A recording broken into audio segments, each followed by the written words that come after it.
दोस्तों, हमारे आसपास आपको बहुत से लोग ऐसा कहते हुए मिल जाएंगे कि अरे साहब, हम तो इतनी पूजा करते हैं, नवरात्रों में व्रत रहते हैं, नवरात्रों के 9 दिन देवी की साधना उपासना करते हैं, उसके बाद भी हमारे साथ सब बुरा बुरा होता जाता है। क्यों नहीं फलीभूत होती है हमारी पूजाएं? नवरात्रों में लगभग देश की या हिंदुओं की 75% आबादी व्रत रखती है, देवी की पूजा करती है, उनका आवाहन करती है 9 दिन। उसके बाद भी परेशानियां जस की तस रहती हैं। तो इसके पीछे 2 कारण हैं। बजाय कि हम अपने शास्त्रों पे उंगली उठाएं, देवी देवताओं की श्रद्धा पे उंगली उठाएं, सबसे पहले हमें यह देखना चाहिए कि हम कहीं कुछ गलत तो नहीं कर रहे हैं, कहीं हम कुछ नियमों के अगेंस्ट जाके तो नहीं कर रहे हैं। क्योंकि मैं फिर ऐसे लोगों को टटोलता हूं, उनसे पूछता हूं कि भाई कैसे आप नवरात्र के व्रत रखते हैं जो आपको कोई फल नहीं मिल रहा है? दुर्गा सप्तशती का आप कैसे पाठ करते हैं जो आपको कोई फल नहीं मिल रहा है? तो फिर वो मुझे अपनी पूरी थ्योरी बताते हैं और मुझे समझ में आ जाता है कि ये व्यक्ति गलतियों पे गलतियां कर रहा है और अपने कर्मों को, अपने भाग्य को और राहु केतु को दोष दे रहे हैं। तो सबसे पहले 2 बातें जिसका मैंने अभी 2 मिनट पहले आपसे उल्लेख किया। पहली बात तो ये कि हमेशा नवरात्र में या देवी की साधना में नियमों का पालन करना नितांत आवश्यक होता है। हमेशा इस भावना से पूजा करें कि देवी को साधने की सामर्थ्य हम मनुष्यों में नहीं है। होती है साधना, जो कि नवरात्रों में होती है। साधना मतलब देवी को साधना, तो साधने की उन्हें सामर्थ्य हमारे अंदर नहीं है। इतनी बड़ी शक्ति है, इतनी विशाल शक्ति है, हम मनुष्यों के बस की बात नहीं है। हम कितनी भी कोशिश करेंगे, कुछ ना कुछ मिस्टेक जरूर कर जाएंगे। लेकिन हमेशा ध्यान रखिएगा कि यदि बच्चा तुतला के भी बोलता है तो उसकी मां समझ जाती है कि हमारा बच्चा क्या कहना चाह रहा है। पाठों में यदि कोई त्रुटि होती है, यदि आपसे कोई मिस्टेक होती है, लेकिन आपके अंदर यदि भावनाएं हैं, आप भावना प्रदान होकर पूजा कर रहे हैं, समर्पित भाव से आप यदि पूजा कर रहे हैं, देवी की साधना उपासना कर रहे हैं, यकीन मानिए वहां से आपको सिर्फ माफी और माफी ही मिलेगी। लेकिन आप सोचेंगे कि मैं देवी को साथ दूंगा, ये बहुत मुश्किल काम है। तो हमेशा समर्पित भाव से, भावना प्रधान होकर देवी की पूजा करें, यह पहली शर्त है। और दूसरी बात, बिना किसी भी मैटर को जाने समझे, मैं देखता हूं लोग दुर्गा सप्तशती को जानते ही नहीं कि दुर्गा सप्तशती है क्या। बहुत से लोग 10-10 सालों से दुर्गा सप्तशती का पाठ कर रहे हैं। एक दिन मैंने एक सज्जन से पूछ लिया कि भाई इसमें कितने श्लोक होते हैं, वो यही नहीं बता पाया। देवी की पूजा के पीछे क्या कॉन्सेप्ट होते हैं वो किसी को यही नहीं मालूम है। और दनादन देवी की पूजा किए जा रहे हैं, नवरात्रों के व्रत रखे जा रहे हैं, साधना उपासना किए जा रहे हैं, फिर कहते हैं कि हमें फल नहीं मिलता है। तो आइए आज इसी विषय पर रखते हैं हम एक नई चर्चा। दोस्तों, मैं हूं राजेश साहनी, ज्योतिष और वास्तु मामलों का विशेषज्ञ हूं। हमारे YouTube चैनल डिवाइन एस्ट्रो में मैं अपने सभी दर्शकों का, अपने सभी शुभचिंतकों का हार्दिक स्वागत करता हूं, अभिनंदन करता हूं। तो जैसा कि हम चर्चा कर रहे थे कि ऐसा क्या करें, क्या ऐसी हमसे गलतियां ना हो ताकि नवरात्र व्रतों की और देवी उपासना साधना की पूजा का, साधना का हमें संपूर्ण फल प्राप्त हो सके। हमारे वीडियो को आप बिना स्किप किए पूरा देखिएगा। यदि आपको लगे कि वीडियो थोड़ा सा लंबा हो रहा है तो हो सकता है, क्योंकि जहां पर भी ज्ञान आता है तो वहां पर चर्चाएं थोड़ी सी लंबी हो जाती हैं।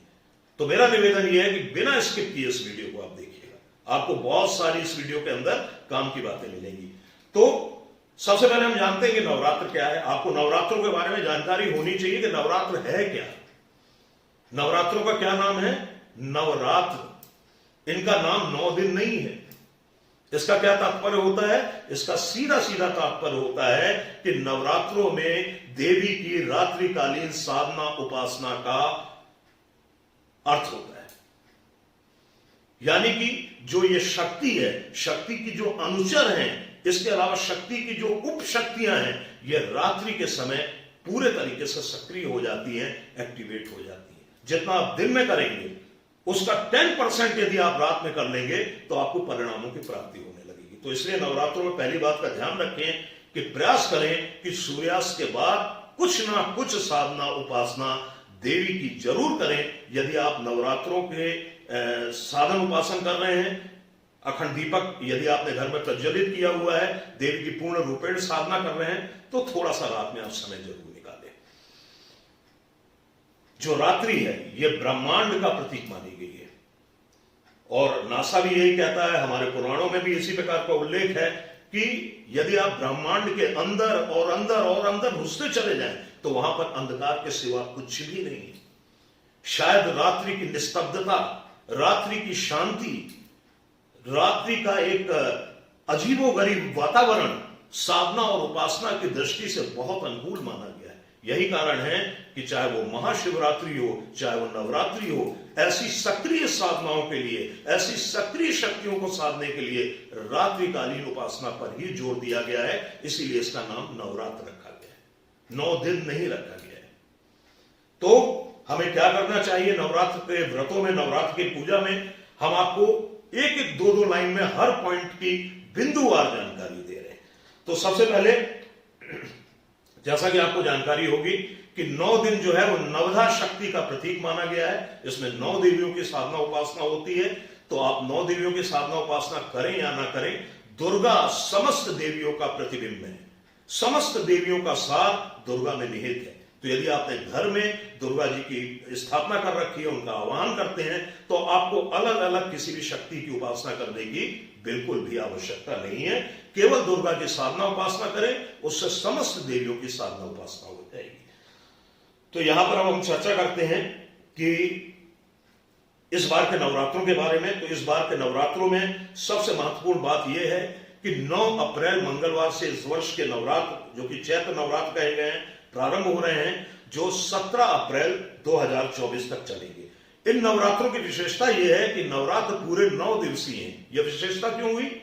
हमेशा ध्यान रखिएगा कि नवरात्र यदि 9 दिनों के पूरे होते हैं तो ऐसे नवरात्र बहुत शुभ माने जाते हैं। जब तिथि वृद्धि होने के कारण नवरात्र 10 दिनों के हो जाते हैं तो ऐसे नवरात्र भी बहुत शुभ माने जाते हैं। लेकिन यदि तिथि क्षय होने के कारण नवरात्र कभी कभी 7 दिनों के या कभी कभी 8 दिनों के होते हैं तो इन नवरात्रों को बहुत अधिक शुभ नहीं माना जाता। शायद इसलिए कि मान लीजिए हम किसी भी अनुष्ठान को कर रहे हैं, जैसे नवरात्रि में हम 9 दिनों के दुर्गा सप्तशती का अनुष्ठान कर रहे हैं, तो ऐसी स्थिति में हमें मेहनत भी काफी पड़ जाती है और कई बार हम कर भी नहीं पाते हैं। तो इसलिए ऐसे नवरात्र जो कि इस बार हैं वो काफी शुभ माने गए हैं। इसके अलावा इस बार के नवरात्र, जैसा कि मैंने आपको बताया कि पूरे 9 दिनों के हैं, और ये 9 दिनों के नवरात्रों में पहले दिन यानी कि 9 अप्रैल को प्रतिपदा तिथि होगी। इसी दिन घट स्थापना होगी और मां शैलपुत्री की पूजा के साथ नवरात्रों का प्रारंभ होगा। एक बात महत्वपूर्ण हम आपको घट स्थापना के संबंध में बताएंगे कि हमेशा ध्यान रखें कि नवरात्रों के प्रथम दिन यानी प्रतिपदा के दिन अपराह्न काल के पूर्व घट स्थापना कर लेनी चाहिए। कई बार ऐसा लोग मेरे से पूछते हैं, अरे साहब हम बाहर चले गए थे, अभी 5 बजे लौटे हैं शाम को। कई लोग बोलते हैं अरे वो काम में फंसा हुआ था, पूरे दिन समय नहीं मिला। तो क्या रात में घट स्थापना कर लें? बिल्कुल नहीं। अपराह्न काल के पूर्व ही घट स्थापना हो जानी चाहिए। और मैं तो ऐसा मानता हूं कि अभिजीत मुहूर्त जो लगभग 12:40 12:45 बजे तक दोपहर में होता है, उसके बाद घट स्थापना नहीं करनी चाहिए। घट स्थापना हमेशा मुहूर्त में करनी चाहिए। यदि घट स्थापना आप मुहूर्त में नहीं करते हैं तो इससे कुल और वंश की हानि यानी कि देवी पूजा उल्टी हो जाती है। फिर आप कहेंगे कि हमें पूजा का फल नहीं मिल रहा है। इसलिए सबसे पहला ध्यान रखें कि घट स्थापना हमेशा शुभ मुहूर्त में करें। एक और बात आपको जरूरी समझता हूं बताना, कई बार क्या होता है कि हमारे पास समय बहुत कम होता है, बड़े अर्ली इन द मॉर्निंग नवरात्रों में घट स्थापना का मुहूर्त निकल आता है। हमारे पास इतना समय नहीं होता है कि हम कलश स्थापना भी कर दें और अखंड दीपक भी जला दें, देवी का आवाहन भी कर दें, देवी को श्रृंगार सामग्री भी अर्पित कर दें, उनके वस्त्र वगैरह भी बदल दें। ऐसी स्थिति में क्या करें? तो सबसे पहले आप घट स्थापना कर लीजिए। शुभ मुहूर्त में सबसे पहले आप घट स्थापना कर लीजिए। घट स्थापना से तात्पर्य है कि देवी आपके घर में पधार चुकी हैं, क्योंकि उस कलश के माध्यम से आपने देवी को बुला लिया, इनवाइट कर लिया आपने। इसके बाद यदि आप चाहें तो फिर आराम से आप दिन में कभी भी, इसके लिए किसी भी मुहूर्त की आवश्यकता नहीं है, कभी भी देवी का श्रृंगार करें, अखंड दीपक प्रज्वलित करें, ज्वारे बोएं या जो कुछ भी आपको करना है वो सब आप करते रहें। तो ये बहुत इंपॉर्टेंट बात है। दूसरी बात, हम आपको पारणा, नवरात्रि के 9 दिन व्रतों की पारणा के संबंध में बताना चाहेंगे कि पारणा हमेशा 9वीं के दिन होनी चाहिए। बहुत सारे लोग ऐसे होते हैं जो नवरात्रि के 9 दिनों में कहते हैं कि हमें पूरे 9 दिनों का साहब व्रत रखना है, तो हम अभी 9 दिन का पूरा व्रत रखने के बाद ही पारणा करेंगे, बिल्कुल गलत तरीका है। क्योंकि नवरात्र की दशमी को व्रत की पारणा नहीं की जाती है, बल्कि उस दिन सिर्फ विसर्जन किया जाता है। उस दिन सिर्फ देवी का विसर्जन किया जाता है, जो ज्वारों के रूप में करते हैं, नारियल इत्यादि के रूप में हम करते हैं। जिस प्रकार से प्रतिपदा तिथि घट स्थापना के लिए परफेक्ट मानी गई है, उसी प्रकार से दशमी तिथि सिर्फ विसर्जन के लिए प्रशस्त मानी गई है। तो आइए हम देखते हैं कि हमें नवरात्र की साधना उपासना का प्रारंभ किस प्रकार से करना चाहिए। तो सबसे पहले संकल्प। आमतौर पर मैंने देखा कोई पूजा पाठ और व्रत का संकल्प नहीं लेता है। तो सबसे पहले बिना कुछ किए नहा धोकर स्नान करने के पश्चात साफ सुथरे कपड़े पहनकर घट स्थापना के पहले हाथ में जल लें, थोड़े से चावल यानी अक्षत लें, एक फूल लें और मां भगवती के समक्ष आप संकल्प करें कि मैं इस तरीके से आपकी पूजा करूंगा। अपना नाम ले लें, अपना गोत्र ले लें और उसके बाद देवी को बता दें कि मैं नवरात्रि के 9 दिनों में व्रत रखूंगा, 9 दिनों का व्रत रखूंगा, 3 दिन का व्रत रखूंगा। जो भी आपको करना है वो मां को बताकर शुरू करें। यदि आप ऐसा करेंगे तो आप देखिएगा, इस वर्ष ऐसा करके देखिए, आप देखिएगा आपको कैसे रिजल्ट मिलते हैं। और यदि आपका कोई मनोवांछित कार्य हो तो वो भी देवी को बता देना चाहिए कि हम इस कार्य सिद्धि के निमित्त इस तरीके की पूजा करने जा रहे हैं। ये कुछ गलत नहीं होता है। अपने माता पिता से मांगने में कोई शर्म नहीं करनी चाहिए, कोई संकोच नहीं करना चाहिए। सबसे पहली बात हो गई संकल्प। फिर इसके बाद दूसरे नंबर पे आती है घट स्थापना। घट स्थापना के बारे में हम आपको बता ही चुके हैं कि नवरात्रों में देवी का अनुष्ठान या पूजा के क्रम में संकल्प के बाद घट स्थापना का नंबर आता है। तो घट स्थापना से ही देवी पूजा का श्री गणेश होता है और इसलिए घट स्थापना हमेशा शुभ मुहूर्त में की जानी चाहिए। क्योंकि ये जो कलश होता है, जो घट होता है, ये विघ्न विनाशक माना जाता है, शुभ मंगलदायक माना जाता है, देवों में अग्रणी माना जाता है, भगवान गणेश का स्वरूप माना जाता है। इसलिए कलश स्थापना के साथ ही नवरात्र व्रतों का प्रवेश होता है। तो कलश की जो स्थापना है, जो घट स्थापना है, उसके लिए जो मुहूर्त बताए गए हमारे शास्त्रों में, तो दीर्घ स्वभाव लगन जैसे कि मिथुन या कन्या जिनका स्वामी बुध होता है, अभिजीत मुहूर्त में या शुभ चौघड़िया में, यदि आप चौघड़िया में विश्वास करते हैं, ऐसे शुभ मुहूर्तों में घट स्थापना करनी चाहिए। इसमें सर्वाधिक श्रेष्ठ मुहूर्त अभिजीत मुहूर्त कहलाता है। आगे चल के हम आपको इस वर्ष की घट स्थापना के मुहूर्त भी बता रहे हैं। फिर तीसरे नंबर पे आता है घट स्थापना। बीच में मैं एक बात और जोड़ना चाहूंगा कि घट स्थापना जिस विधि से आप करते आ रहे हैं उसी विधि से आप करें, नहीं तो घट स्थापना की विधियां गूगल में काफी दी हुई हैं, वहां से आप देख लें और घर में घट स्थापना कर लें। इसके बाद देवी का आवाहन और पूजा। अब आपने देवी का घट स्थापन कर दिया, अब देवी को आपको बुलाना भी तो है। जब देवी को आप बुलाएंगे तो उनका श्रृंगार भी करेंगे, उनकी पूजा भी करेंगे। कई लोग क्या होता है, बहुत से लोग घट स्थापना के बाद देवी को वस्त्र वगैरह पहनाते हैं और पूजा शुरू कर देते हैं, लेकिन मानसिक तौर पे देवी का आवाहन करना चाहिए। तो घट स्थापना करने के पश्चात आवाहन और विभिन्न उपचारों से उनका पूजन किया जाना चाहिए। यदि मंत्र उच्चारण द्वारा आवाहन की सामर्थ्य ना हो तो सर्वप्रथम ग्रह स्थान में विराजित देवी प्रतिमा के समक्ष अपने दोनों हाथ जोड़कर उनसे अपने निवास स्थान में पधारने की प्रार्थना की जानी चाहिए, और यह प्रार्थना ही आवाहन कहलाती है। और हमेशा ध्यान रखें कि देवी की प्रतिमा उत्तर की तरफ देखती हुई ना हो। हमेशा ध्यान रखें, क्योंकि यदि देवी का प्रतिमा का मुंह उत्तर की तरफ होगा तो आपका मुंह दक्षिण की तरफ हो जाएगा। यहां पर लोग बड़ा कंफ्यूज होते हैं। तो देवी प्रतिमा का जो मुंह है वो हमेशा दक्षिण मुखी होना चाहिए। वैसे भी दुर्गा और गणपति, भैरव, ये दक्षिण मुखी ही ज्यादा शुभ माने गए हैं। तो इसके बाद आवाहन किया। आवाहन के बाद देवी का पंचोपचार पूजन, यानी विभिन्न उपचारों से देवी का पूजन। देवी को पहले स्नान कराएं, स्नान के बाद उन्हें स्नान की जो भी आपकी सामर्थ्य हो, दूध, दही, पंचामृत इत्यादि से अपने घर में विराजी हुई प्रतिमा का स्नान कराएं। स्नान कराने के पश्चात देवी को वस्त्र पहनाएं, उन्हें श्रृंगार सामग्री अर्पित करें। उसके बाद देवी को आसन दें और उन्हें ले जाके बहुत ही भावनाओं के साथ आसन में विराजित कर दें और उनसे प्रार्थना करें कि नवरात्रि के मेरे व्रत बिना किसी विघ्न बाधाओं के संपूर्ण हो, और मुझे इतनी सामर्थ्य दीजिए, मुझे इतनी शक्ति दीजिए ताकि मैं आपकी साधना उपासना को मनोयोग पूर्वक कर सकूं। इसके पश्चात अखंड दीपक आता है। हम में से बहुत सारे लोग, बहुत सारे हिंदू परिवारों में अखंड दीपक प्रज्वलित किया जाता है। अखंड दीपक की क्या मान्यता है, इसके पीछे का क्या कॉन्सेप्ट है? पौराणिक मान्यताएं हैं कि अग्नि के सृष्टि में 3 स्वरूप हैं, अंतरिक्ष में विद्युत, आकाश में सूर्य और पृथ्वी में अग्नि। तो अखंड दीपक इसी अग्नि का स्वरूप माना जाता है। दीपक की उत्पत्ति ऐसी मान्यता है कि सूर्य के अंश से हुई है, और दीपक के प्रकाश को इतना पवित्र माना गया है कि मांगलिक कार्यों से लेकर आरती तक में इसी दीपक का प्रयोग किया जाता है। अंधकार से प्रकाश की ओर दीपक की एक यात्रा होती है, जिस कारण से देवी पूजन में अखंड दीपक को अनिवार्य कहा गया है। यदि अखंड दीपक जलाने की आपकी सामर्थ्य नहीं है, समय नहीं है, तो ऐसी स्थिति में जिस समय आप देवी का पूजन कर रहे हो उस समय आप अपने दीपक को प्रज्वलित कर दें। अब दीपक के लिए हमें किस चीज का इस्तेमाल करना चाहिए? तो सर्वश्रेष्ठ कहा गया है गाय का बना हुआ घी। प्रयास करें कि अपने घर में ही गाय का घी बना लें। यदि संभव हो तो, संभव ना हो तो मार्केट से भी ले सकते हैं। और दूसरे नंबर पर तिल के तेल को बहुत शुद्ध माना गया है। बहुत सारे लोग सरसों के तेल से अखंड दीपक जला देते हैं।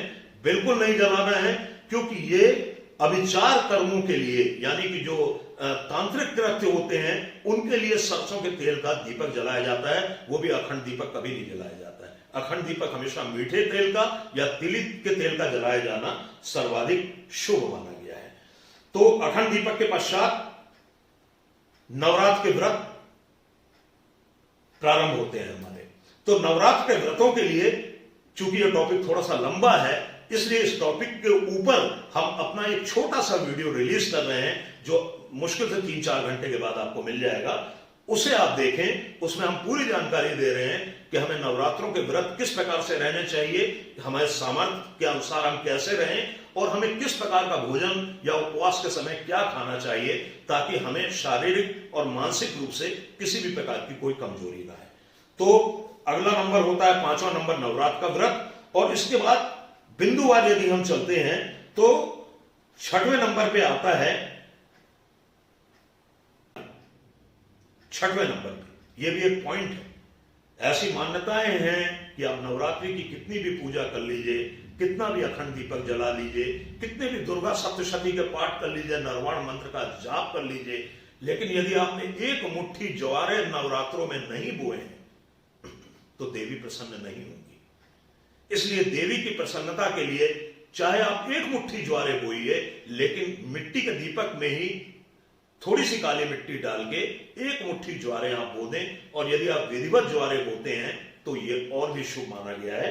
और ऐसी मान्यता है कि देवी को ज्वारे विशेष प्रिय हैं, और यही कारण है कि नवरात्र में भक्त जो होते हैं वो देवी के ज्वारे हमेशा बोते हैं। कई घरों में आप देखेंगे तो अखंड दीपक जलाने के पश्चात आप देवी के इसी क्रम में ज्वारों को किसी भी मिट्टी के पात्र में बो दें। अब ये जो देवी के ज्वारे हैं, ये भी आपको संकेत देते हैं कि नवरात्रि की पूजा आपकी कितनी सफल हुई या कितनी असफल हुई। इसके संदर्भ में हम अपने एक अगले वीडियो में आपको पूरी जानकारी देंगे। बहरहाल अभी आपको इतना करना है कि नवरात्रि की पूजा में देवी के ज्वारे आपको विधिवत बो देने हैं। यदि आप नवरात्रि में बिना ज्वारों के पूजा करते हैं तो मैं ऐसा समझता हूं कि ऐसे में आपकी पूजा पूर्ण रूपेण फलीभूत नहीं होती है।